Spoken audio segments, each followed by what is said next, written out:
Welcome to Nightmare Echoes. Listen, scream, and embrace your horror obsession. In this episode, Jesse's back to discuss all things Five Nights at Freddy's. Join us as we answer the following questions. Which child is possessing each animatronic? What is Vanessa's backstory? And what's up with Balloon Boy? Next week on the podcast, we cover the Blair Witch Project. On to the episode.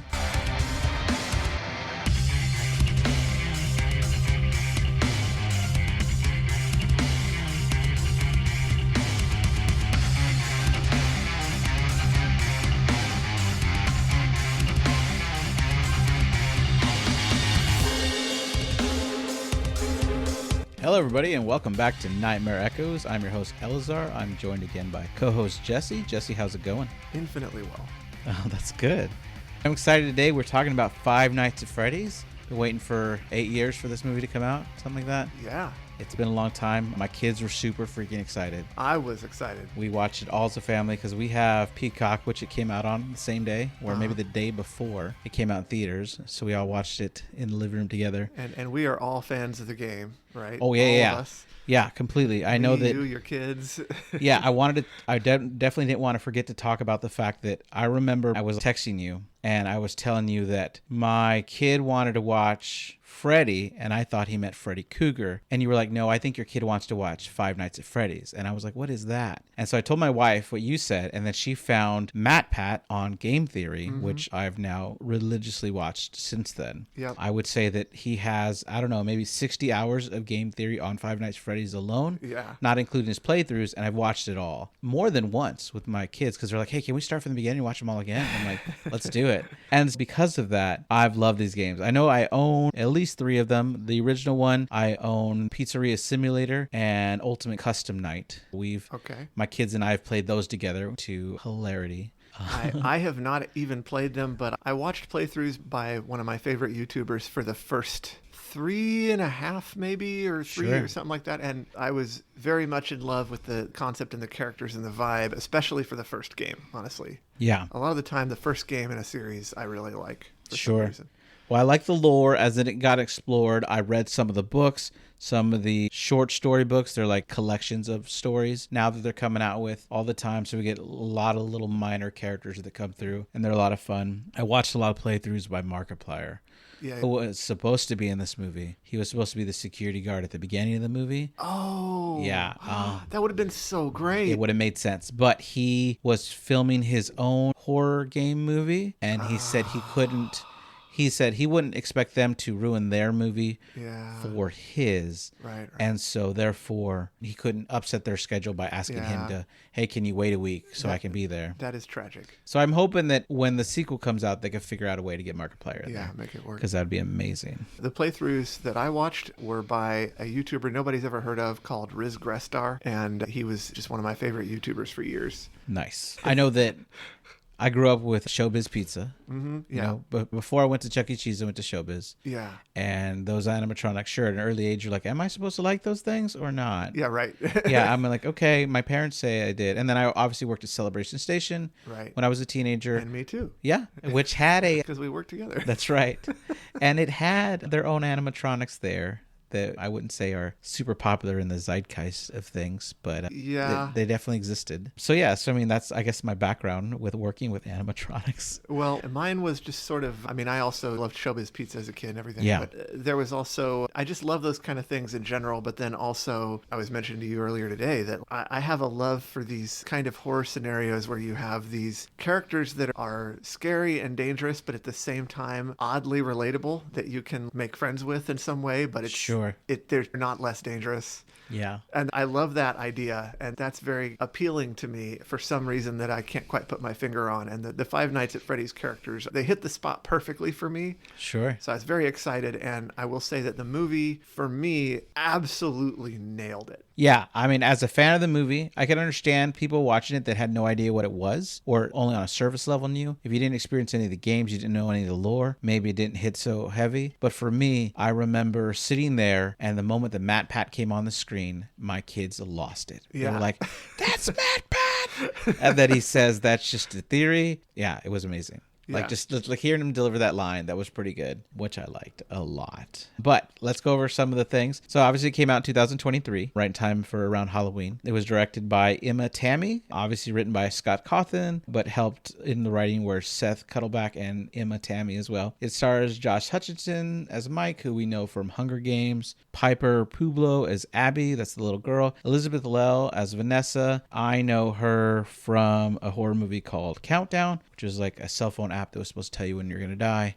And if That's a useful app. And if you try to change in any way the fate that you have, your death becomes more gruesome than it was going to be. I mean, as long as it doesn't change what my fate would have been without the app, I totally want that app. But that's off topic. So yeah, I mean, we could watch it later if you want to. It's kind of funny in how bad it is. But I enjoyed it. But this movie had a budget of $20 million and made $297.1 million, which is amazing. Which made enough money in the box office for it to make 2 more movies, they said. Yeah. In fact, the guy at Blumhouse said that it made enough money just from selling the rights to Peacock to warrant another 2 movies. Yeah. Everything after that was just amazing. But all right, if you haven't seen it, I mean, I hope if it's your thing, I'd say go watch it. I liked it a lot. I had a great time watching it. But we're going to go ahead and go through the whole movie and kind of spoil it all. So the movie starts with a normal Universal logo, but it's glitchy, which made my kids yell glitch trap like immediately. We have a scene where a security guard is trying to escape through an air duct near the floor, which is the way the animatronics could get you in a couple of games. I know in the second game, Balloon Boy would appear through the vents, and then in Pizzeria Simulator, you had to watch out for the vents that were by the floors. That's when animatronics would come attack you. So I thought that was kind of cool. Yeah. The security guard is played by Ryan Reekin, and like I said earlier, originally the script was supposed to be Markiplier. Another grate opens on the other side of the room, and the security guard is able to crawl through his side, and you can tell he's really panicked. He breaks into another room, and his flashlight is on the floor. For some reason, he doesn't grab it. He runs into the hallway. We have a blue light pass by revealing a shadow of Foxy. As he runs, the lights overhead are going out. He winds up at a metal gate, and we hear the humming coming from behind him that is popular from the first game. It's the actual, Yep. Which is great. I mean, they basically just sampled the game, and they're like, let's just put it in the movie, which is great. There were a bunch of those little things in the movie. It was so much fun. It was good. And then our security guard turns around and just screams. He wakes up bolted to a chair, and he's about to be placed into an animatronic suit, which unfortunately has spinning gears that are in the head. He tries to free his hands by getting a bolt loose. He does make progress, but he doesn't make enough, and he's killed. We get some fun music. It's like la da da da da da, as we see pictures, drawings of a yellow animatronic followed by 5 kids in an 8-bit style gameplay, which we saw many of the backstories while we were while playing the different games. Yep. For example, I wrote that Freddy Fazbear's Pizzeria Simulator, when you're between running the business, you were able to play the old games. I guess my favorite part of that game was the candy cadet who would tell the disturbing stories about the children's fates. And my kids and I remember we were just trying to collect enough coins to get Candy Cadet to tell us all the stories. Whether or not we did well in the business, we just wanted to hear every story the Candy Cadet played, which was great. And then the movie shows you that Matthew Lillard is in it, and his credit is right next to a scene of a purple guy putting on a spring bodysuit, which kind of gave it away if you didn't already know. Although apparently a news article put out that Matthew Lillard is playing the villain in the next movie before the movie ever came out. Well, I'm glad I didn't know that. Yeah, so. That's good. Mike's alarm is going off at 6 a.m. and all my kids laughed because 6 a.m. is the time you're trying to survive to every day. Yep. Mike has a cassette player next to him. He rewinds it. He puts some medication in a drawer, and then the camera pans to show a poster on the ceiling which says Visit Nebraska. He gets on the ground and does some push-ups. Now, in Abby's room, we see pictures on the wall and a lot of paint. Mike comes in to get her and tries to get her ready. She doesn't want to go. He tells her she has 5 minutes because they have to leave. She tells him he's being a jerk, and she throws a stuffed animal at him. Mike is at work on lunch when his coworker is reading a book about dreaming. The man asks if he can keep the book, and Mike says no. Mike is in line for ice cream, and we focus on a boy who's standing alone. Interesting fun fact is that on the soda dispensing machine of the ice cream shop, there's a little rainbow with a smiley face on it, and that's Chica's Magic Rainbow, who is a big boss in the FNAF world game. Oh, interesting. I didn't know that. Yeah, it's a little cute thing that, I had to look that up too. Yeah, because people were telling me, oh, you missed something there. Yeah. And so I was like, oh, I got to look that up. But then we see Mike's attention, as he's supposed to be ordering ice cream, is on this man that comes up to grab that little kid. He pulls him away, and Mike, misunderstanding the situation, runs, chases the guy, and tackles him into a fountain and proceeds to punch him while the kid is screaming in horror. Yeah. I mean, there's clearly, you can already tell there's some sort of trauma there, right? It's like an unnatural level of anger, right? Like, right. That's not how you would do it. You'd walk up, excuse me, sir, is this your child? Exactly. Like it looked like something like, okay, he's got some sort of thing going on. He went too far too fast. And now Mike is in line waiting to see Steve Ranglin, a career counselor, because he's been fired from his job. And to me, a career counselor is someone who you talk to in school. Like, does that really exist? Like, I think if you get on benefits, they do. Really? Like, I think if there's some benefits you're receiving from the government, they're going to be encouraging you to find a job. Now, I know that when I moved back to Austin, because my wife had gotten laid off and we moved back here to try to get help, there was a service that had that kind of thing. Interesting. And they did assessment tests and looked at my background and tried to see where I could best fit in getting a job. And this is actually how I got into pharmacy. Fascinating. Okay. But yeah, so I think it does exist. But Steve Raglan is played by serial killer Matthew Lillard. I say serial killer because in Hackers, that's who he was. I love Hackers. But he was also obviously in Scream. He was in a lot of things as a young dude. Now he's an old dude. He was really excited to return back to horror, which I love. And I think he's signed up for 3 of these movies. And this character is interesting. We don't know what's going on yet. And the scenes with him, I'm just like, what is this dude's deal? Like, I don't understand what's up with this guy. Like, there was something sus about him, but it wasn't clear what it was. Sure. Well, it gets interesting because at first he's like, Mike, what's your deal? Like, you had this job for 1 week. You had this job for 1 week. You couldn't do this job. And he doesn't seem to want to help him at all until he reads his full name as Mike Schmidt. And that piques his interest, that last name, because of what we know down the road. Oh, see, I didn't pick up on that because I didn't realize yet. Right, exactly. And so at that point, he's like, do you want coffee? And he's like, wait, what happened? Like even Mike himself was like, what happened? You didn't like me 1 second ago, and now you want to serve me coffee. And it's really interesting because, spoiler, we know that this is the man that kidnapped his brother. There is a fan theory out there that his father, who we only see in these flashbacks, actually worked with Matthew Lillard's character in the past fixing animatronics. And in the footage where we're getting trained on animatronics, there's a guy that's in the background fixing an animatronic, but you can't really see his face. And some people think that's supposed to be the same guy that played his father. I don't know if they're actually played by the same guy, but I think there's a theory out there. I mean, it would make sense. Right. It seemed really suspicious that all of a sudden he liked Mike. Yeah.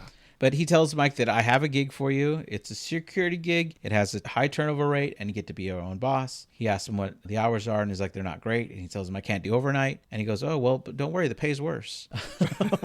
Which is definitely a reference to the games, because after you beat the game, you get like $25 or something ridiculous. Yeah. Or maybe 15. I don't remember the exact amount, but it was something hilarious, Yeah. which I think is funny. But Mike says he can't do it. And so Steve gives him his business card and tells him in case he has a change of heart. Then as he's getting home, we find a notice of delinquency on the door, and inside Max is watching TV and tells Mike that there's still leftovers if Mike is hungry. He asks if Abby ate, and Max is like, what do you think? Max is a female, by the way, just because it's not very obvious, right? That's his babysitter. For Abby. Mike finds Abby drawing and asks her to finish the drawing after she eats, but she isn't hungry. He tries to pull the crayon out of her hands, but he breaks it. Mike tries to sit on the bed to ask her to please eat because he's had a bad day, but she tells him that he is sitting on her friend. Yeah, interesting. I guess they're just saying, she has an imaginary friend, and they're just setting up for the fact that she's the type to have ghost friends or something like that. But I wonder if her imaginary friend is actually a ghost. I think it's Golden Freddy. Oh, you think so? I think so. I think because that's who visits her later, right? Is Golden Freddy, the one that isn't there with the other animatronics. Okay, you may have understood what was going on better than I did, because I didn't understand that at all. Mike is getting ready for bed, and he grabs his pills back out of the drawer, and he starts his tape of birds chirping. He looks up and stares at the poster, which is Visit Nebraska, as he falls asleep. He dreams of his younger brother Garrett, who's playing with an airplane. He himself is young, and he's eating a burger when his father asks if he needs ketchup, and his mother says that everything is better swimming in ketchup. She knocks over a bottle of Coca-Cola. It's clearly a reference to blood, right? Maybe. I didn't think of that. I think it's a horror line. I definitely know there's product placement of Coca-Cola. Okay. But she keeps knocking over the bottle in this dream. Yeah. And she says she's going to get a towel and asks Mike to watch his brother. Mike agrees and gets up, calling his brother's name, but is quickly distracted by a flying frisbee. Smiling, Mike goes to retrieve it. When he picks it up, he hears a car engine turn on. He sees that Garrett is in the back of a dark 1979 Ford Fairmount. That's very specific. Well, he needs details to find his brother. I guess that's true. He's looking for clues, and there's one right there. Yeah. Young Josh runs after the car and turns into our adult Josh mid-run as the car gets away. Josh screams Garrett twice before waking up, and then he rewinds the tape. Abby's at a table drawing with Josh, is inside with Aunt Jane. They're at like a school, and her lawyer, Doug, and Dr. Lillian. Jane is complaining how Josh looks tired and should not be allowed to be responsible for Abby, who Jane believes is mentally ill. Dr. Lillian says that Abby is not mentally ill, and Jane goes on to sarcastically say that it's normal to sit around drawing pictures all day and talking to magical creatures that do not exist. Then Jane does some bad acting, fake crying over the man that Josh beat up, and Josh just looks bored. Dr. Lillian also looks bored, and Doug, the lawyer, looks like he's in a trance. It's just like, he's just so weird. I feel like the impression I get from him is that he's just very afraid of her. Yeah. And very controlled by her. And I think he's just supposed to be kind of like withdrawn because he just can't anymore. He does look bullied by her. Yeah, that was crazy. The impression I got. Jane then orders Doug to give Josh some papers, and she has to ask him twice before he does it. Doug does hand him the papers they want him to sign to give Jane custody of Abby. Josh asks what happens if he doesn't sign it, and Jane says that she will get her lawyer to take him to court and make it that he can never see Abby again. After Jane and Doug leave, Josh is talking to Dr. Lillian. He states that Jane doesn't care about Abby. She just wants the check that the state would give her to take care of her. And I'm thinking that it can't be enough money. Yeah. I mean, I have 3 children. I love all 3 of my children. I don't think I'd take another one for more money.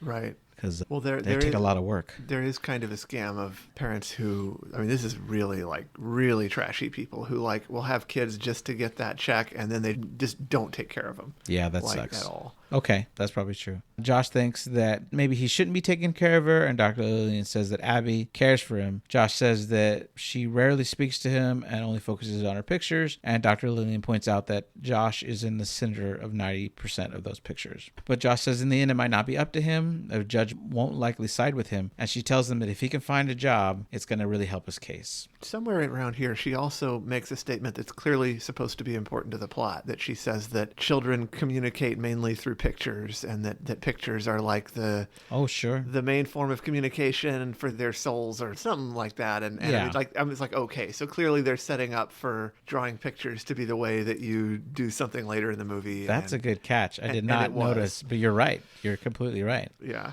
Back at home, Mike's trying to work up the nerve to call Steve. Steve answers the call by saying, "Mister, I can't work nights." And then Josh asks about the job. Steve asks if he has a change of heart, and Josh asks how soon he could start. The scene is a mix of Josh driving to the location while we see some of the conversations over the phone with Steve. This is supposed to kind of mirror Phone Guy. He calls in every night you're working to give you some information about the job. Oh, wait, who is? Steve, when he's doing a voiceover while Josh is pulling up to the job, from their phone conversation at home, he's telling him everything about the job, the guidance counselor. Oh, okay. Right?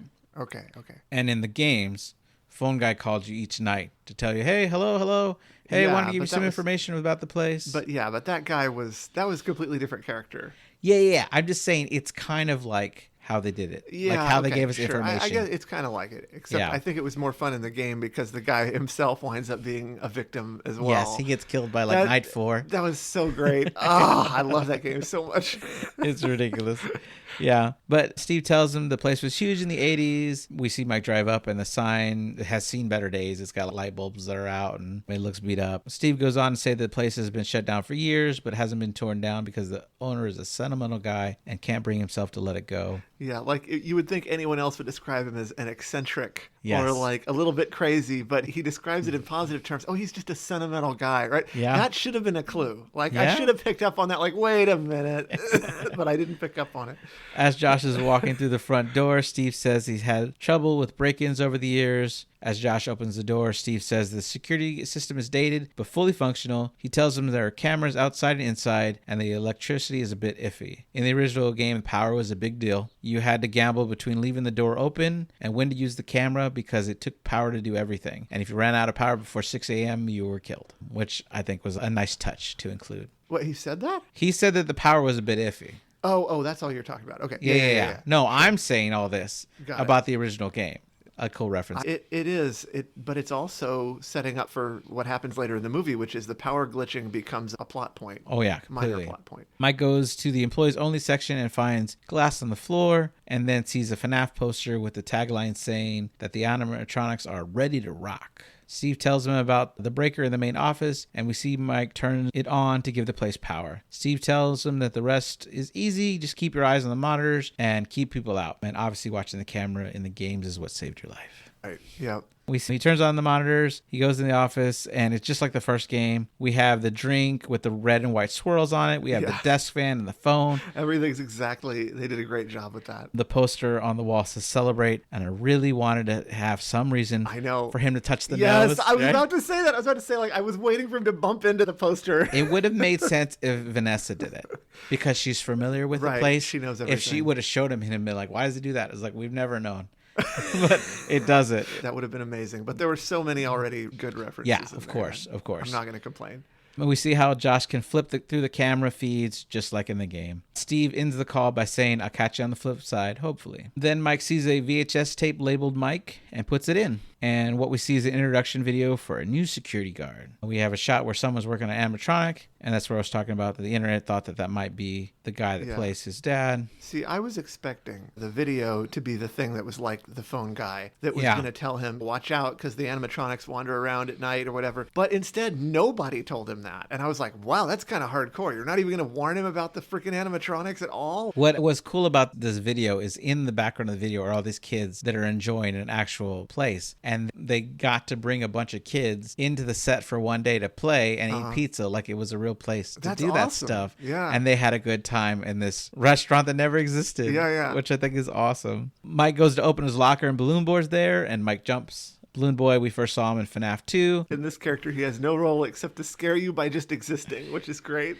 Yes, there is an interesting theory online that the Balloon Boy is who holds his brother's soul. And that's why Balloon Boy keeps trying to jump out at him. And at the end post-credit scene, when he's taking the taxi, it's because he's trying to go to Mike's house now that Mike's not coming back anymore. He's trying to go visit him now that he knows his brother's there. It's a cool theory. Yeah. I was like, wow, that's interesting. Mike grabs a security vest out of the locker and puts it on. Mike walks around with a flashlight, which is an item we first got in FNAF 2. He sees drawings on the wall and then walks around the dining room. He goes up to the stage curtains and sees first Bonnie, then Chica with the cupcake, and Freddy. But they're like motionless. Yeah. Now he is asleep at the security desk and the dreams start again. Garrett with the plane, the ketchup, the soda, the frisbee, Garrett in the car. But then after that, we see the 5 kids who we've never met before. Now, these kids are Fritz, Jeremy, Gabriel, Susie, and Cassidy. Okay, well, I didn't know that. Right. There's no way for us to know that. Except for all the people that studied the games. I'm just going through it for you, right? Okay. Fritz is Foxy, Jeremy is Bonnie, Gabriel is Freddy, Susie is Chica, and Cassidy is Golden Freddy. Okay. Who visits her later in the game is Cassidy. Now, what I thought was interesting, I remember when there was a Five Nights at Freddy's coloring book that had a search and find, like a word search thing, and people found the name Cassidy in there, even though it wasn't one of the things you're supposed to be able to find. Nice. To let us know the name of the 5th child, because the other 4 were in that crossword puzzle thing. But people always assumed Cassidy was a girl's name. But Cassidy can be a boy's name, and in this movie, Cassidy is a boy. Interesting. I didn't know that could be a boy's name. Yeah. I think if I was a boy with that name, I'd probably get bullied. Maybe. I think I looked up other Cassidys in the past. Like, there's a couple of famous Cassidys that are boys. So. I mean, there's Brian Cassidy, but... Okay. Butch Cassidy.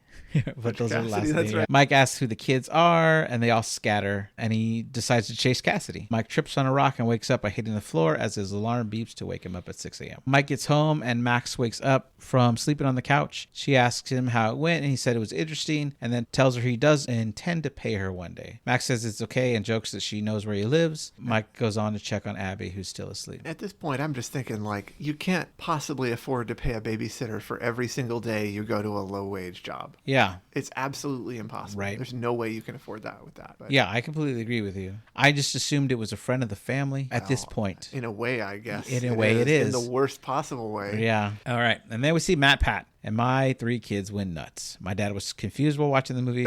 He didn't understand what's going on. Matt Pat is playing a character named Ness, which, according to Scott Kaufman, was a reference to a different game theory that he did. So it's cool. So that was like a theory for, it was like dear to Matt Pat. So Scott Kaufman put it as a reference to let him play Ness because of that game theory, which was neat. And what was he doing? Because I don't remember this character. Oh, he was the waiter in the. Oh, he was? In the restaurant. Matt Pat from Game Theory was their waiter. Okay. I don't watch game theory. So okay, I got you. And so we have Jane, Doug, Max, Jeff, who are all there at the table, and they would like appetizers, but Jane won't let anybody eat. And this is where I was like, wait, why is Max sitting at the same table as Aunt Jane, that traitor? Yeah, right, exactly. Yeah, it was a very shocking combination of people. Just before you even know what's going on, you're already shocked. Right. So Matt Pat says, when they said that they're not going to eat anything, he goes, well, that's no fun. You do realize that lunch is the most important meal of the day. And Jeff says he thought it was breakfast, and Matt Pat gets to say, some people say that, but that's just a theory. And like everybody laughed because it's his catchphrase. Yeah. Also, I mean, I don't know if this is relevant, but in French, I believe that the word for breakfast means literally little lunch. Interesting. That's my game theory contribution. And then Jane sends him off so they can talk, which is pretty cool. Like, I watched his video on The Secret's Out. I'm in the FNAF movie. And he talked about how after 8 years of studying the games, he got to be in the movie. He got to meet Scott Cawthon, and they agreed to not talk about the lore at all, because he didn't want to give answers that he suspects are right or not. He doesn't want to confirm or deny anything for him. But Scott Cawthon did tell everybody on set, this guy's an expert. Yeah, okay. You said Kaufman, which is a different name than Cawthorn. Right. So everybody was going around thinking, like, this guy's an expert. And he's like, yeah, but the writer is over there. Yeah. Yes, I know I've studied these games forever, but the guy that created them is in that room right there. Like, maybe go talk to him. But it's pretty cool because it was like one of the first scenes filmed in the movie, because they did all the exterior things first. He never got to see the completed pizzeria beforehand. There's a video where a lot of other YouTubers got to see it. A lot of other people that were famous for playing the game. Dang. But it's pretty cool. But he had a blast that he got to be on it. He actually pointed out some chronologistic inaccuracies. They had like a QR code that doesn't exist in that time period. Like, it hadn't been invented yet. Oh, interesting. And at first he thought it was like, maybe it was a thing. Like, if you search it, it would lead you to more clues about the movies. But it wasn't there. It was just there by accident. So when he told the art department, they removed it from the set. They're like, oh, you're right. That is wrong. So it's kind of cool. I'm kind of surprised. Do people really not know that QR codes are a very recent thing? Yeah. Well, no, I think it just slipped their mind. But he pointed out, which I thought was pretty cool. By the way, if they were to open a real Freddy Fazbear's Pizza, it would be a massive success. I think so. And I am shocked they have not actually done that. I mean, I keep hearing talks of them, but yeah. It's inexplicable to me that hasn't already become a thing. Yeah, I can't understand that. I'm afraid that Chuck E. Cheese is always trying to sue them. They can try all they want. They weren't the first. They weren't the first pizza place of that kind, and they won't be the last. There's nothing they can do. Right. Scott's got money too. Yeah, this is true. He does. He definitely does. Oh my gosh. He went to the theater to watch him like 3 times over opening weekend. He went to 3 different theaters. And one couple was like, hey, I like your shirt, because he had a FNAF shirt on. Yeah. And he's like, thanks. And then another, he heard like sitting in the same row and was like, that guy looks like Scott Cawthon. And they're like, nah, that's not him. He said something like, they said that guy's too old or something, or I don't know what it was, but something like they didn't think it was him, but he came out like he said in an interview that it was funny that he was recognized, but then they didn't believe he would be there to watch the old movie. Yeah, that's pretty funny. I think so too. Jane tells Max that they're a failure, and Jeff jumps in to say that there was nothing to find, and then Max has done everything, that Jane owes them $200, but Jane is a cheapskate and she refuses to pay. And I thought surely at that point they were going to say, well, then we'll just tell them everything, pay up or else. Like, how do you not say that? Like, it's the obvious thing to do. You're completely right. I'm going to blackmail you back. Right. Yeah, but it's annoying. I don't know. I thought this was the movie's way of making us think, man, we really are not supposed to like this character. So if they kill her, I'm going to be happy about it. I mean, yeah, they do a good job making you hate the bad guy characters. Right. Except for the animatronics, who I never hate and can only love. Jane says that all that Max found is that her niece is really nice and that Mike sleeps a lot, which is not a crime. Jeff stops the meeting to ask if Doug is okay because he looks like he's ill, and Doug replies that he shouldn't be hearing any of this because it's illegal, and Jane tells him, sit down, Doug. Jeff asks why they don't just kill him, and Doug tries to leave again because he's a lawyer. And here I'm thinking, I hope he's charging $300 an hour. I think she's captured him. Yeah. Max says that Mike needs a job to look good for the judge, and Jeff says that if they were to toss the place, then Jane can get her kid and they would get $2,000.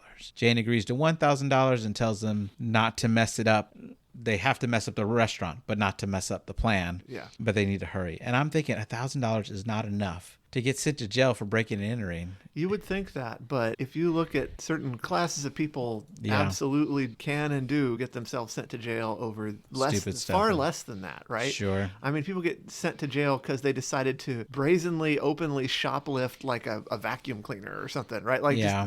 Okay, sure. And then as they're leaving, Jane steals all the sugar packets from the restaurant. I was so annoyed. Like, are you serious? Yeah. Like, you're such a cheapskate. There are people like that, though. Yeah, right? This is true. Mike is on the bed trying to get down the poster in Nebraska when Abby comes in wearing a security vest because she wants to go with him. They fight over it when Max shows up. Night 2 at Freddy's, Mike is asleep again. In the dream, adult Mike is chasing the car again. When he sees the 5 kids, he begs them to see what they saw. When he screams, "Who took Garrett?" they scatter. This time he chases Fritz, who turns around and cuts him with a hook on his hand. Mike looks down at the blood and then back up again at Fritz, who is screaming with blood coming out of his eyes. Mike wakes up and the security cameras are glitching. Then the song "Talking in Your Sleep" by the Romantics plays loudly over the speakers. Which is such a perfect song. It was a good song. It was such a good choice. Yeah. Mike runs to turn the power off and on again. He then hears a buzzer by the front door. He looks at the cameras, reveal a police car pulled up and the police officer at the door in a raincoat. She looks up at the camera as if she knows he's looking at her. Mike goes to open the door and we see Vanessa. Vanessa, the character in the games, this is me talking, first appeared in Help Wanted. I love this playthrough. And in Help Wanted, there is a tape girl who guides Vanessa, who eventually gets trapped by Glitch Trap. In the DLC Cursed Dreadbear, we have a conversation with Vanessa when you put on Vanny's mask, which tells us that she was freed by Glitch Trap by placing him into the game files of Help Wanted, or she helped free him. So when Glitch Trap took control of Vanessa, her mind split into 2 personalities, one of them being Vanessa, the security guard, and one being Vanny, the dancing rabbit from Five Nights at Freddy's Security Breach. Oh, interesting. Yeah. Vanessa's backstory that was placed there by William Afton to relay to her therapist is very similar to that of William Afton's family. When her therapist discovers that her tragic history is not true, her therapist goes missing and at least one is found murdered, as reported by her 4th therapist. Vanessa eventually hacks into Fazbear's Pizzeriaplex to get William Afton into a new animatronic suit. So is she at all a cop in the story of the game? Security guard. Okay. In the games. In the movie, I was wondering whether she really was a cop after we learned everything, or was she just pretending to be one for the sake of her mission? No, I think she really was a cop in the movie. I mean, that's my opinion. I think she was a cop so that she could have the beat to look over the restaurant. It is an odd career choice given her connection to... Sorry, I didn't mean to interrupt you there. Yeah, you're the one interesting thing down the road is when she goes towards the end to help Mike get ready to go back with the tasers and stuff. She goes by a police officer depot to get equipment. Yeah. And I'm like, where are these depots I don't know that aren't manned by I've personnel? Never heard of such a thing. Right. I thought was interesting. But Vanessa tells Mike that he took so long to open the door, she was worried he'd fallen asleep on the job. Well, he did. Yeah. But on purpose. Yes. Which is even worse. She points out that he's bleeding. She comes in. She instantly notices the changes he's made, the Nebraska poster. She helps him wrap his arm and mentions that she knows the place really well. It's on her beat and that she also used to come here a lot as a kid. She goes on to say that the gash on his arm is weird and that he's been acting suspicious since he opened the door. He tells her that he just had a weird night, and then she says that Freddy's always gets to people and that's why Mike is going to quit. She then asks if he met them yet, and that's when he walks into the main area and she starts to turn on the lights and the machines. He asks why she thinks he's going to quit, and she asks if he sees himself there in 10 or 20 years, and she could be wrong because maybe the benefits are great. She brings up the missing children, and this gets his attention. But at some point, doesn't she turn on the whole thing, like the animatronics? Right here. She goes to hit a big button that says Showtime. Yeah. Which is, some people thought was like a Showbiz Pizza reference. I don't know. Idea. She tells him to prepare to have her mind blown, and when she hits the button, the show starts. First Foxy comes out, and the other 3 to the same song, Talking in Your Sleep. He starts to say, "This is," and Vanny interrupts saying, "the best thing you've ever seen in your life." Then she asks if he wants to dance, but then the animatronics spark and stop, and she says maybe another time. I think it's really cool that it was fascinating to me. Like, I like the fact that she, even though she was talking about how creepy the place was and all that, like, apparently she still loves these animatronics. And then when we learn more of her background, it's even more fascinating to me that she's still in love with the animatronics and everything, even with everything she knows. Right. Because it seems genuine, like Yes. very genuine. That she I think she really cares about is. the kids Yeah. that are trapped. It seems more than that to me. Yeah, they're her friends. Maybe. Yeah, I mean, I guess if any other kid she knows was killed, like around her, then yeah, maybe she's the only friend she was allowed. Okay, I mean, I'm biased. So my bias is that I like these very ambiguous characters who live in this gray area where I guess they like the bad guys and everything. So Sure.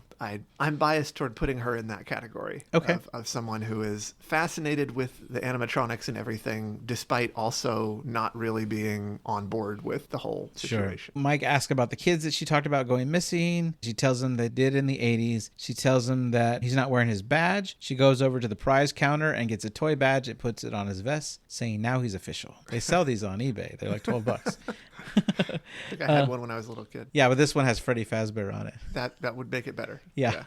Now in the morning, Mike is locking up and Vanessa pulls up to say some friendly advice to not let the place get to him. We see that Jeff is watching as he locks up, and Jeff calls Max to tell her that he's on his way home. He tells her as soon as he gets there, Max should pick up the guys and meet her there. Jeff and Max are joined by Hank and Carl. This is something that bugs me, actually. They have a nighttime security guard, but they don't have a daytime security guard. Yeah, it doesn't make any sense. It makes no sense to me at all. Yeah. I couldn't understand that. Yeah. I was very frustrated with that. Yeah. I mean, that's how the games were too, though. But the idea was know. that the business ran during the daytime. Right. Yeah. The three men enter. Max waits out in the truck. We see Bonnie's eyes open first, and Jeff tells them that they need to be quick and to do the maximum amount of damage in the minimum amount of time, and they'll meet up afterwards. We see Bonnie is missing, and we cut to Jeff destroying a pinball machine, and the rest of them destroying whatever. I'm like, why destroy the games? I know. It was sad.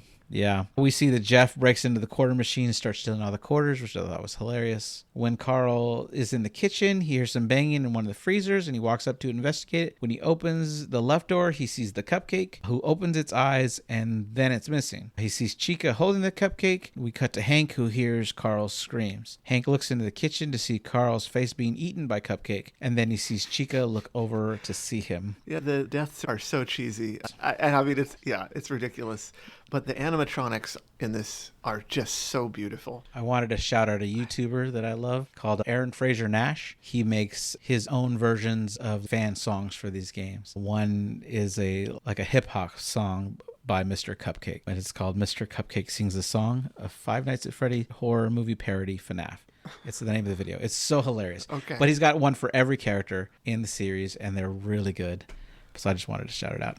But just the way they made the animatronics in this, they're so well made. Like, they're absolutely beautiful. It was Jim Henson's studio that was did it? Yeah, it was Jim Henson's studio. There's behind the scenes. I got the Blu-ray, and they talk about it took 5 people to control each one. I bet. I love the way they look. I love the way their eyes look. It's just amazing. The eyes are so amazing. They're expressive. They're just perfect. And then Foxy was the only one that didn't have anybody inside of him because he's too thin. They had to control him without anybody, but the others had someone inside the puppet. Yeah, visually, they're a dream come true. Jeff goes into the office to smash the monitors when he hears Hank screaming on the monitors, and he sees him running through the dining area. He then watches as Hank goes into a closet. We see Max outside in the truck, who's worried that it's taking so long. Hank can hear Jeff coming to check on him. He tries to open the closed door, but he's locked inside. He turns on the light and we get a blink and we see Bonnie is behind him. This is cool because that's where we would see Bonnie on the security camera in the first game, hide in that closet.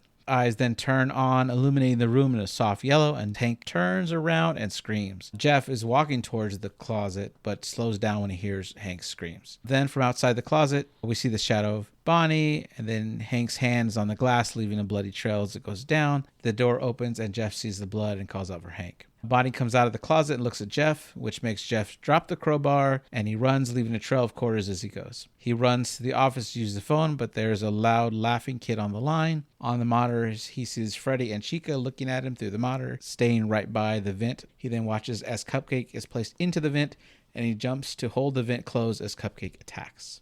Jeff then leaves the office and tries to get out the emergency exit, and we see Foxy walk up. Then, with lightning speed, Foxy comes after him. Then sometime later, Max enters because no one's ever come out. And when Cassidy jumps out and tells her to follow him, she just sees the kid there. She follows him. He keeps leading her down a hall. She gets into a room and sees an animatronic of Sparky, before Cassidy tells her that she's getting warmer. She approaches Freddy, although some on the internet says this is Shadow Freddy, and I'm not completely sure because it has a different color. Yeah, I didn't notice different colors as much, but I did notice, like, for example, later on, the Freddy that gets in the taxi or whatever is missing an eye, but the Freddy we see in the restaurant... Because that's Golden Freddy. I didn't pick up on that at all. Right. So because Cassidy is Golden Freddy. Cassidy is the one that has more, seems to be like supernatural powers that can appear, and like he led her there, right? None of the other kids manifest out of the suits. Cassidy does, but really? Cassidy doesn't have a solid suit to walk around in. Okay, so Cassidy is more ghost because Golden Freddy is more ghost. You said doesn't have a suit to walk around in, but the one I saw in the taxi was definitely there. Yeah, that's true, but it like appears and then disappears all the time. So it's like manifesting itself. It's a ghost as well. So maybe that's one of those things you have to know more of the lore in order to understand what's going on, because it definitely wasn't clear to me. Yeah, I mean, well, everywhere that Golden Freddy goes, Cassidy is there because he's the one. And then in the actual Freddy costume is Gabriel. Okay. So she gets in a chair to look inside this Shadow Freddy's mouth. A hand comes out, pulls her halfway in, and she's bitten, and her lower half hits the floor. So some people think that Max may return in a sequel to be playing Shadow Freddy because she was eaten by Shadow Freddy. At home, Mike shows Abby the security badge, and she puts it on the table. Mike goes to put it away in a drawer and struggles to open it, and we see that this is where he also put the custody papers that Jane's lawyer, Doug, had given him. Mike tells Abby that he is trying his best. Abby sneaks over to get the badge, yanks on the whole drawer, comes out. Mike runs over to see if she's okay, and he finds that she's reading the custody. She wants to know why he has them. He tells her that it's complicated, and he tries to explain, but Abby cuts him off. She says she hates her because Jane smells like cigarettes. Mike laughs. Abby says it's not funny, and Mike agrees. It's nice that they can agree on something. They don't like Jane. And that's when there's a knock at the door. Mike opens the door to see Vanessa. Mike explains they're brother and sister. Abby asks if Vanessa is there to arrest Mike, and Mike asks her to go play in her room. Vanessa tells Mike that someone broke into Freddy's, and he asks when it happened. She shows him the pills. He tries to explain that they're just for sleeping. She tells him that if he gets too messed up and forgets to lock a door, then he can be charged with criminal negligence. She asks him to help her understand because as soon as she files a report, it's out of her hands, and Mike asks if they want to take a walk. They go to a small creek and have a seat, and he tells her about Garrett. He tells her he believes in dream theory, that everything ever seen is stored and locked away in a memory. He says that's normally when people think he's crazy. That was an interesting little thing to add into the story. Right. Kind of odd. I don't think our memory's that good enough to... Yeah, I don't either. Right. She asks about his family. He tells her the mom died some time ago and their dad couldn't handle it, but they leave off the rest of that. Like, we don't know if the dad killed himself or he just ran away or what. He's just no longer in the picture. He said when Garrett was around, they were a perfect family. She says that it sounds nice, but that he still has Abby, and from her point of view, she believes that he's lucky. We get some police chatter over the radio, and Vanessa says she has to go, and then she throws the pills into the water to tell him he can't sleep on the job anymore, and when he's at Freddy's, he needs to stay alert. Of course, she won't tell him why. Of course not. Right. Can I also say, her calling him lucky to me was a shocking thing to say to someone in that position. You would not say that to someone. And if you did, they would be furious. You can't just tell someone who's lost a loved one that they're lucky, especially if they're struggling and having a hard time. Like, especially when you're the one that's lucky compared to them and you're in a much better place than them. Sure. I get you. I think she was really badly trying to say that count the blessings you have. You still have a sister. You still have some family. I know what she's trying to say. I think it's bad writing. You can't say that to someone in that situation. You would never say that. And if you did, it would start a screaming fight. Like, you cannot say that. Right. I get what you're saying. Unacceptable. I do think that he does struggle to realize that he's spending all his efforts to find the brother that he lost. And I get it because he's traumatized. Yeah. But he is neglecting the sister that he still does have. I agree. Yeah. But I would not describe him as lucky. Yeah, that's true. I would describe him as having a series of very unlucky events and having like one thing left. Right. Interesting. There's a horror movie called Lucky with that same concept where a bunch of people keep telling people, oh, you're lucky. And they're like, I don't feel lucky. I was a victim in this. Exactly. Yeah. Like the fact that you have still one thing left that hasn't been destroyed yet doesn't mean you're lucky. Exactly. It just means you could have been even unluckier. Right. Okay. Yeah. All right. And then we see Mike and Abby are driving to Freddy's, and it's night 3. He tells her that inside she will sleep and he will work, and she's not there to have fun. And I'm like, really, dude? It's an arcade, and you want me to sleep? Yeah. It was very odd for him to bring her, and they do explain why, and it makes sense, and I can believe it, but at the same time, it's very odd. It's the most unhinged behavior we've seen from him. Sure. Since he beat up the random dude in the mall, right. I think. Yeah. Interesting tangent. There was one meeting we had at work with everybody there where the director said, please know that you cannot bring your children to work. And I'm thinking, what happened? Who brought their kids to work? But it's like totally unrelated. But I think something happened somewhere else at a different hospital that made him say this, just so everybody knows you cannot bring your children to work. And I'm like, what? Yeah. What happened? No, it's just weird. Mike goes to... It's like the bite of 87. Right. That's what happened. He just heard about it, I guess. Mike goes to the supply closet and is scared again by Balloon Boy. Mike turns Balloon Boy around, then grabs the map. Yeah, exactly. He grabs the broom and dustpan and he starts cleaning up. And then he goes to sleep again, and I'm like, what the... I know. Yeah. You've got freaking her there and everything. Like, that's inexplicable. Right. That's what I'm saying. Except like it's not inexplicable because we know that was the whole point. Yeah. Right? Because he wanted her to interact with... Yeah. Exactly. Well, not just neglecting her, he's using her as a tool. He's using her to talk to them, which is why he took her there and then went to sleep. Now, he explains that later. He straight up was just using her as a way to... I thought he didn't get there yet. But I see... eventually he does. I think he already was, because there's no other reason he would have brought her. Why would he do that? He didn't have a babysitter. Yeah, but still. He can't leave her at home alone at that age. I mean, better than taking her to a horror place and then going to sleep. A haunted freaking place, and you're going to go to sleep. Come on. Okay, sure. I don't know. Maybe you're right. Maybe he hadn't thought of that yet, but that was how it played out in my mind. Right, because until Abby talks to them in night 3, he doesn't know that there's kids inside them. I guess he may not have picked up the place was haunted yet, but right. I he just knows the kids were killed. Yeah. But it doesn't make one jump to the fact that, kids were killed here, it was haunted. Yeah, okay. But yeah. So we see from the viewpoint as someone is walking through the office, we hear a boy say, Abby. She wakes up and sees Mike is asleep, and she taps Mike, but he doesn't wake up. She tells him she'll be right back. After using the restroom, she comes out in the main area and calls out to see if anyone's there. She walks up to the Showtime's curtains, and she says she knows that they're there and they might as well come out. Some of the eyes glows, and Bonnie walks towards her. Mike in his dream again and turns around to see Cassie on the ground drawing with a stick. Mike asks if he is one of the missing kids and tells him he needs help finding his brother. Cassie wants to know what he will trade, and Mike tells him anything. Mike then hears screaming in the background. He wakes up, he hears the same screaming. He runs in the main area and sees Abby surrounded by the animatronics. He grabs a chair ready to attack, and then Freddy comes in his way. Just then Abby runs out to say that they wouldn't stop tickling at her and that she thought she was going to die. The whole scene where he meets them and they're all friends, right? Yeah. That is, for me, the best scene in the movie. And it was like, that was a magical scene to me. Like, that scene is so exciting to me. I can't tell you how amazing that moment is for me in that movie. Yeah, it's fun. It's incredible. Yeah. If they could have found a way to make it where that's what they did all the time and just play. End of movie. Yeah, no, but I like the edge too. Sure, of course. You got to have the ambiguity for me. Abby then demonstrates that they really like her pictures, and she draws a heart for Freddy to thank him for playing with her. Mike asks her to go with him, and she gives Freddy a hug, which gives Mike pause, and then they tell him bye. As they arrive home, Abby is asleep, and it looks like Mike carried her into her bed. Mike then looks at the wall and sees all the pictures that Abby has been drawing are of all the same children from his dream. I think this is where he puts it together. Mike then makes a sandwich for Abby. He wants to talk about what happened with the animatronics.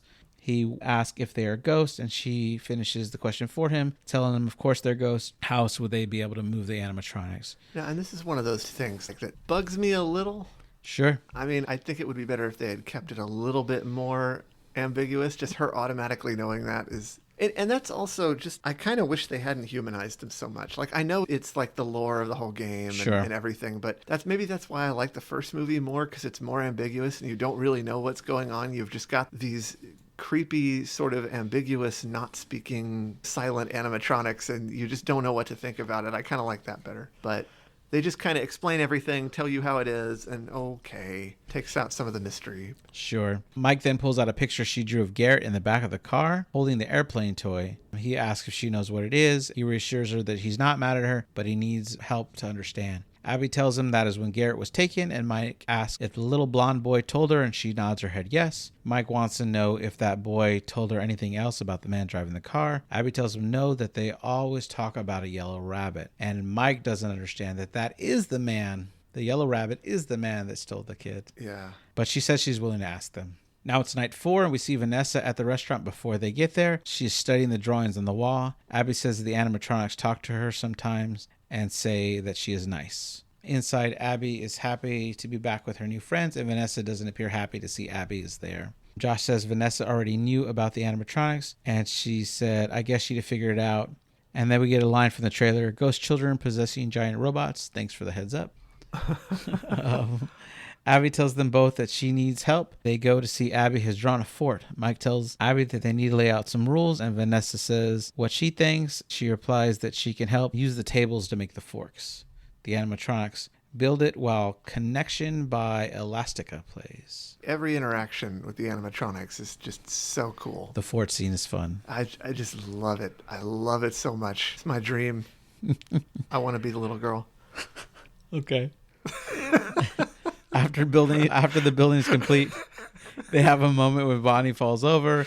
Abby runs to see if he's okay, and he gives a thumbs up. Then we see them all laying on the ground under the fort. Abby and Vanessa say they like it under the fort, but Abby thinks it's going to rain soon, and Vanessa leaves to find some materials for a roof. Mike says he will go with her, and Mike reminds Abby to ask while they're gone. Vanessa seems to know where tablecloths are kept because they were in a very specific place, and Mike wants to know how she knows so much about it, and then she says found them. In the scene, we see another animatronic on the floor, which looks like Ella from the Fazbear Frights #3 story called 1:35 a.m. Mike goes over to touch Ella's inner workings. Vanessa stops him, saying that while those models were made to keep users safe, they are unstable, and she shows him how dangerous they are by sticking a broom handle in the workings, which snaps shut violently. Mike asks what else Vanessa knows, then gets upset, asking what would happen if Abby had found them. Vanessa says that Mike is the one that brought her. Mike says that he believes that the animatronics know what happened and mentions that they do like Abby. She tells him to drop the subject.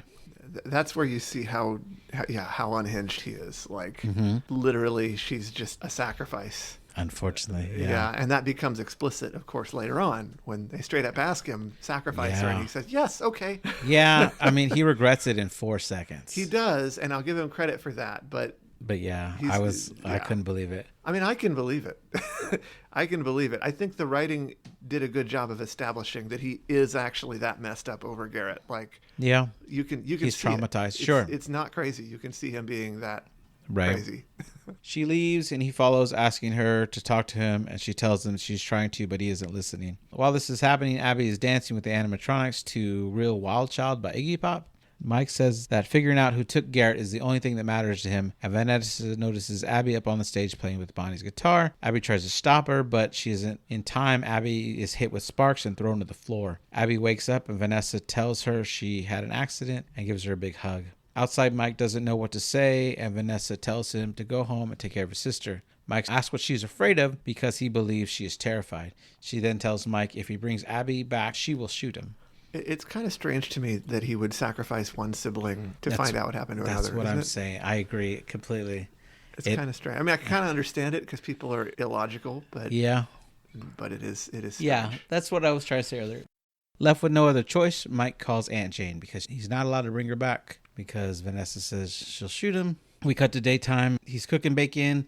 Mike wakes up Abby, and she's excited about the bacon, but she runs out to see Aunt Jane. She feels betrayed. Mike explains that it's not what Abby thinks, but she doesn't want to listen, and she runs into her room and locks herself away. He asks Jane to apologize for him, which Jane's not going to do. Jane says that there's more for that they need to talk about later. Like, this isn't just, I can't just watch her for you. This is a conversation leading to more because she wants custody. And Abby goes to her room. She starts scratching out Mike's face in her pictures, which is not a good sign. Yeah. Mike goes to a pharmacy. He's getting sleeping medication since Vanessa threw his last bottle into the water. The pharmacist is trying to give him some advice for a sleeping remedy. A warm glass of milk with chamomile and honey. Mike snatches up the bag from the pharmacist's hand, and the pharmacist calls him an a-hole. We then see Mike walking up to Freddy's at dusk to prepare for night 5. We see him take the medicine in the office and prepare to sleep. In the dream, we see that things are different. Dad is playing with Garrett, and they see him standing there and ask him to join in. Mike says this isn't real, and Cassidy from behind says it could be. All the other children are with him, and Cassidy says if he wanted to save Garrett, he could visit this and change the past. Mike says he can't change the past because Garrett is gone and his parents are gone. Cassidy tells him it could be this way every night. Mike asks how it's possible, and Cassidy tells him he promised they could have anything wanted, and they want Abby. Mike asks aloud Abby, confused at the turn of events, and then when he looks down at Garrett, he explains that the ghost children love Abby. Then his mom jumps in arguing, saying that he should let Abby go. Mike lets a tear out, and his worst character decision of this whole movie, he agrees with Cassidy. And honestly, they convinced me. I mean, she's got 2 choices, both of which kind of suck for custody. Yeah. They're offering a third. They love her. She loves them. It seems like fun. Heck, I'd take the deal. Oh my God. I mean, if it were me, I don't know if I would give up someone else, but I mean, you'd probably ask her. If you were Abby. But he could ask you first. That's what I just said. Okay. He should have asked her. Yeah. But I think they make a persuasive case, between a loser dad and a horrible aunt. No, just be a ghost kid in a robot suit. That sounds awesome. Okay. But then as soon as he agrees, his family's all gone. They take it away. Well, that's true. Which is not nice. I agree.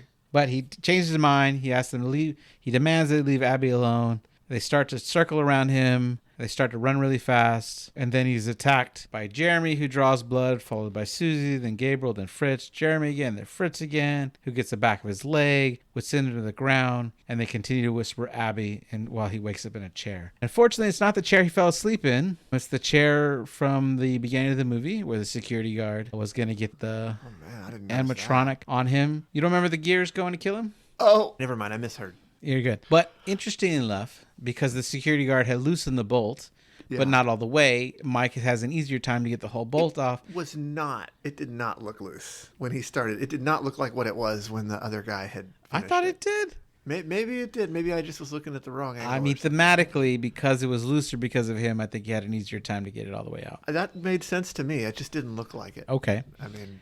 So Mike frees himself. He goes down the hall and tries to get out the same door where Jeff was killed by Foxy. We do hear the da-dum-dum phrase that Foxy does. Mike keeps trying the door, which doesn't open as Foxy approaches him, and Mike screams. We cut back to the house where Aunt Jane is telling Abby that she can't stay locked in a room forever. Jane goes to the living room to watch some TV. When she sits down, if you pause the video, you could see that the setup for this TV looks the same as the setup in sister location when they're watching the TV in the flashback scenes. Wow. Which I thought was pretty cool. And when she sits down to watch TV, the camera pans to reveal Golden Freddy's in the background. In a room, Abby hears a thud. She goes out to investigate. She sees Golden Freddy when she calls out, and Cassidy walks out to confirm it's not Freddy, but that the rest of them are waiting to play. She calls out, like, Freddy? And he's like, it's not Freddy, because it's Golden Freddy. Like, they're different. I could see how, like, a casual viewer would be like, no, that is Freddy. What? Yeah, I was confused. Yeah. Abby packs a bag and then notices that Aunt Jane's on the floor, and Cassidy says that Aunt Jane fell asleep, but we're not sure if she is killed or not. I mean, I thought she was dead. We can hope. But it's ambiguous, right? Outside, we hear I Want to Be Down by Brandy playing in a taxi cab driven by Cody DeValent Williams, a.k.a. Cody Keshin on YouTube, famous for his playthroughs of FNAF. I was unaware of that. Yeah. Unfortunately, he eventually quit YouTube over a dispute of racism. One of his videos that he put out, the same kind of video as Markiplier, his video got banned for a rule violation. And when he pointed out Markiplier broke the same rule, instead of banning Markiplier's video, they just freed his. And they're like, wait, if it's a rule, we should both have our videos banned, not me not get it just because I noticed someone else didn't get banned. Is that racism, or is that protecting one of their highest dollar... Right, I don't know, assets? but Markiplier is one of the top of all YouTubers. No, I agree. He wasn't far behind. I think he might have been. I never heard of him. So. Number 4. Oh, really? Yeah, wow. like he was pretty high up there when he quit, and he hasn't published a video in over a year, unfortunately. But he was making a ton of money at the end, and I'm sure he still makes the money because he hasn't taken down all of his other videos, and he's still getting a lot of views. But he has not gone back. Yeah, I don't know. It's interesting, like, to read about. I spent a lot of time reading articles on his whole case that he filed. I'm really surprised that no serious competitor to YouTube has ever popped up. Yeah. I mean, that with all the complaints and all the problems. I mean, some people have tried. I know, like, Ninja got paid $4 million to go stream at a different site, but it's not like a bunch of people, like... Yeah. It's not like it really. I mean, what you would hold really up a candle. What you would really want would be some sort of peer streaming platform where nobody's in charge of it, and that exists, but I just don't think anybody cares about it or uses it. Sure. Mike wakes up on a gurney, and Vanessa is tending to him. He tries to get up, and she tells him to be careful because she had to stop the bleeding, and he's going to need stitches. She tells him that they're at a police supply outpost, and she found him. He was hurt really bad. Mike knows that she knows more and is upset that she isn't sharing, and Abby is now in danger. Vanessa wants to know what happened, that Abby would be in danger, and he tells him he agreed in his dream. Vanessa says they want to make her like them. Golden Freddy and Abby get out at Freddy's, but Golden Freddy disappears when she gets inside. While she's walking in, we get more of the backstory that when the kids went missing in the 80s, the police searched everywhere in the place from top to bottom. Abby is looking for her friends, and Vanessa tells Mike about the man who took the kids, who was a very bad man, a very cruel man, and also a very clever man. That the man knew there was one place that the police would never check, and she tells him it isn't just their ghosts that are inside the machine, but also their bodies. Why don't they stink? That's what I thought too. But I wonder if it's been decades, right? Yeah, but why didn't they stink at the time the police were looking for them? They should have. You're right. They completely should have stunk. Yeah. I don't know. She goes on to say that the man influenced them, and while he took everything away from them, they don't remember that. Mike tries to ask who the man is, and she continues to say she did try to warn him in her own way, but now that he knows Mike is looking into it, it's too late and he'll be coming. Mike says that she needs to tell him who he is. Vanessa pulls out a picture from her back pocket. She hands him a picture that says his name is William Afton and that he's her father. In the picture, Vanessa is a child standing next to the man in the yellow rabbit costume. Also in the picture is the airplane that Garrett had. So she, as a child, is holding the airplane. And that's the big giveaway to him. Finally, he knows who took his brother. Right, which is William Afton, not Steve Raglan. Right. Right. I mean, the fact that, but it's like a big moment in the movie because this is the information he's been looking for the whole movie, and he just found out the answer by seeing that airplane. Which is crazy because I never thought he would. Yeah. Yeah. Mike is upset because that means Vanessa knew this whole time. She tells him that she didn't know about Garrett, at least not when they first met. Vanessa is crying. Mike demands she tell him how to stop them and how to save her sister. We see Abby standing in front of the stage when Talking in Your Sleep plays again. Vanessa tells Mike that electricity is the key and gives him cattle prods used for controlling animals. He also gets a taser, and she tells him that they don't do permanent damage, but they might buy him enough time. Mike asks if she'll come with him, but she says she can't. He tries to guilt trip her into it, but she alludes to the fact that she might be under William Afton's control. Mike says that Afton really messed her up, and she gives him the keys to her police cruiser. As he's driving there, we hear a voiceover her telling him to avoid the front entrance. While Abby's climbing onto the stage, the voiceover continues telling him to use the vents to get inside the building. The vent leads to the main area. Mike sees Abby walking away with Chica. Mike is able to crawl out and tries to avoid detection by hiding on the ground right in front of the stage. Mike gets the idea to throw water onto the stage for the mop bucket he used to clean earlier, which knocks out both Freddy and Bonnie. Chica leads Abby to the Ella doll and tries to place Abby inside. Mike arrives in time to taser Chica, saving Abby. Mike uses the opportunity to tell Abby that he realizes that he's been an idiot for focusing on the past when he should have been focusing what is right in front of him. She says she loves him. They probably should leave. As they're doing so, we see Cupcake eyes turning on. Cupcake is able to bite Mike's leg, sending him to the ground, and he screams for Abby to run. She runs past the stage where we see Fritz watching her from Pirate's Cove. As she goes towards the front of the building, we see Fritz back up and Foxy is activated. Mike is still fighting with Cupcake and times an attack perfectly to use the cattle prod to land it in its mouth. Abby is in the arcade hiding from Foxy. Abby goes to the ball pit. And then I thought, great, now she's going to die from every disease every kid has ever had. Yeah, really? Foxy makes his way to the pit, and we cut to Mike limping out to the main area. And this is where we get the big reveal of the Yellow Rabbit, a.k.a. Spring Bonnie. Mike is obviously terrified, and Spring Bonnie is much taller than him. He uses the taser. This has little effect. Spring Bonnie laughs, pulling the prongs out. He runs and pushes Mike backwards to the floor. Foxy's coming up on the ball pit. We hear electricity, which scares Abby into jumping out of the pit, and she's grabbed by Vanessa, who had shocked Foxy. Vanessa tells Abby that she needs to get somewhere safe so she can go help Mike. Afton is telling Mike he could have just left it alone in a voice that is distorted. Well, obviously the voice of Matthew Lillard. Afton is excited because he kills Garrett. Now he gets to kill Mike, which he calls symmetry. I kind of love the fact that the leader is presented as the one animatronic who talks. You know what I mean? Just that introduction of him is really cool and intimidating, and the fact that everything about him is intimidating. The fact that he has a robot voice, like it's a voice changer or something in there, is also a great touch. Right, which also mirrors the fact that he would have used a voice changer in Scream. I didn't even think of that. Well, it's the same thing. Like right here, when before he pulls off the helmet, he gets his knife out and cleans it off in the same way Ghostface always cleans the knife, even though nothing ever happened. There's no blood on the knife, so he's wiping it for no other reason than to appease Scream fans. To reference the movie. Yes, exactly. That's great. Which is great. It just occurred to me what good casting that is. And the fact that he is serial killer and a serial killer makes him a perfect serial killer. I agree. Again, that's a Hackers reference, which I love. It was a Hackers and Scream reference. Yes, completely, yeah. Yeah, you can't confuse serial killer with a serial killer. Those are two different things. Right, of course. As in Fruit Loops. Yeah. As they said it, Hackers.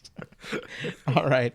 He is a Fruit Loop. Yes. Right after he is about to stab Mike, Vanessa yells for him to stop and to drop the knife. Afton takes off his mask and to make it harder on Vanessa to kill her own dad, maybe. But really to show the audience, in case they didn't get it by now, that it's Steve Raglan or Matthew Lillard. Abby runs in to try to wake up Mike while Afton tries to convince Vanessa to help clean up her mess. As Afton is saying that they both know that Vanessa won't use the gun on him, she fires before he can finish the sentence, which makes his animatronics focus on the situation. Then Mike wakes up and tells Abby that the yellow rabbit hurt her friends and she needs to show them what really happened with the drawings on the wall. Afton goes to attack Vanessa and knocks the gun out of her hand. He tells her that she had one job to do, keep him in the dark and kill him if he got too close. And she replies with the same line Mike said earlier in the movie, that's 2 jobs. He said, you have one job to do, keep people out and clean up the place. Mike goes, that's 2 jobs. He goes, you want the jobs or not? It was in the beginning scene where he's offering him the job. Okay, I totally missed that. But so that reference is like, that's 2 jobs was like a callback to that line. Nice. I didn't say it earlier. So Afton then grabs her by the throat while Abby is starting to draw a new drawing and then post it in record time. Like she's so fast at drawing. Yeah. Afton tries to go for Abby, but Vanessa grabs him and in his anger, he stabs his own daughter. And I was thinking, in the movie, though, Stu was the slasher and Billy was the stabber. So I feel like that's a small detail they got wrong.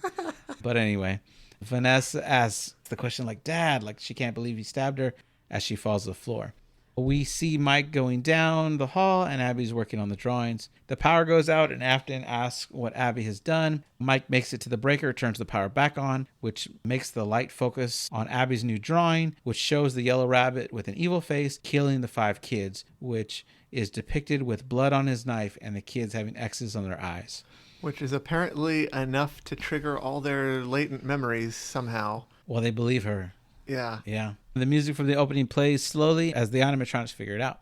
Abby tells them they can see him and know what he did. Mike enters as the spotlight focuses on Afton. Afton tries to tell the animatronics that he raised them, and they send in Cupcake to take a bite out of his suit. This reveals some of the spring locks, which are triggered to collapse on Afton, which was depicted in the FNAF 3 game. This starts the transformation from spring body to spring trap. Afton falls on the floor. All of his suit springs are closing on him one at a time. It's an awesome death scene. Yes. William Afton puts back on his helmet. Which I love. That was so good. Because it's perfect, right? He wants to die as his bunny self. Yeah. And then be reborn as one of the animatronics. Yes. And I love that consistency. I love that that's what he's going to go for. He says the line, I always come back, which was delivered from the Freddy's Fazbear Pizzeria simulator game. Mike and Abby grab Vanessa and pull her out of there, and sparks fly all over, and the animatronics drag Afton away as his eyes in the suit are flickering. Weeks later, Dr. Lillian tells Mike that Abby is taking a great turn in the way she interacts with other children, and whatever he's doing, he should keep it up. Mike asks Abby if she wants pizza or spaghetti for dinner, but Abby wants both. He tells her she has to choose, and she eventually says spaghetti with meatballs, and he agrees with meatballs. Mike tells Abby they're going to make a quick stop, and they go to the hospital. We see Vanessa is in a coma, hooked up to a machine that helps her breathe. Mike, unaware if she can hear anything, speaks to tell her that she is the real reason both of them are alive. That is why she needs to get better, and that they'll be waiting for her. Outside the room, Abby asks if Mike told Vanessa that Abby says hi, and he says that he did. At home, there's a picture of Abby, Mike, Vanessa, and the animatronics on the fridge, all smiling, which looks like the way they were all lying down when they were under the fort together. Mike asks Abby if she's okay, and she says that she misses her friends and asks if they can visit them sometimes. Mike's response is like, well, you'll never know what can happen in the future, which seems to be enough for Abby. The camera then zooms outside their house. We hear Mike ask Abby if someone drank enough milk that they would turn into a cow, and she laughs and says no. He goes on and starts saying that you start developing spots like a cow. Like just keeps on. It's just a funny conversation. It's a weird conversation. Yes. Yeah. The screen transitions to Freddy's where the light flickers, and then we see Cassidy is watching Afton as he shakes and raises his hand to Cassidy for help. The way he is moving is almost like he is glitching. And then the credits roll.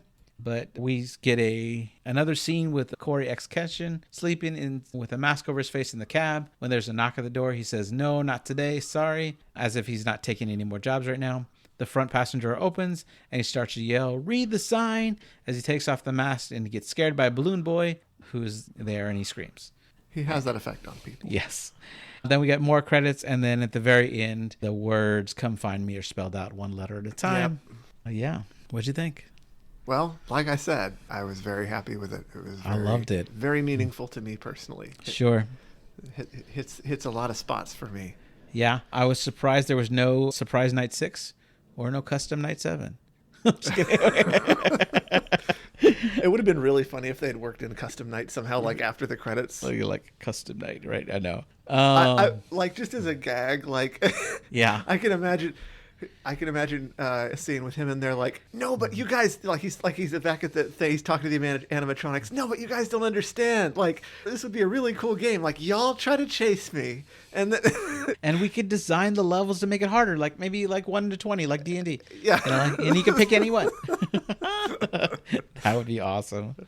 Yeah, I like it. I mean, I'm excited for a sequel. I mean, no, they're making it. I think they said 2025, October 2025. Awesome. So I'm here for it. I'm excited. I mean, I hope they keep doing it. It's fun. There's so much to explore. I mean, besides the games alone, there's a lot of books they've written stories on. They could do a lot with this. Heck yeah. Which is cool. What do you think, Foxy? That's cool. We got Foxy, who's been sitting here watching us the whole time. I see this now. I didn't even notice him. That's scary. All right. Thanks for this episode. And thank you guys for listening. Please follow us on Instagram, Nightmare Echoes Pod. If you'd like to reach out to recommend a movie, nightmareechoespod@gmail.com. All right. I hope that you hear us again. All right. Goodbye. Goodbye.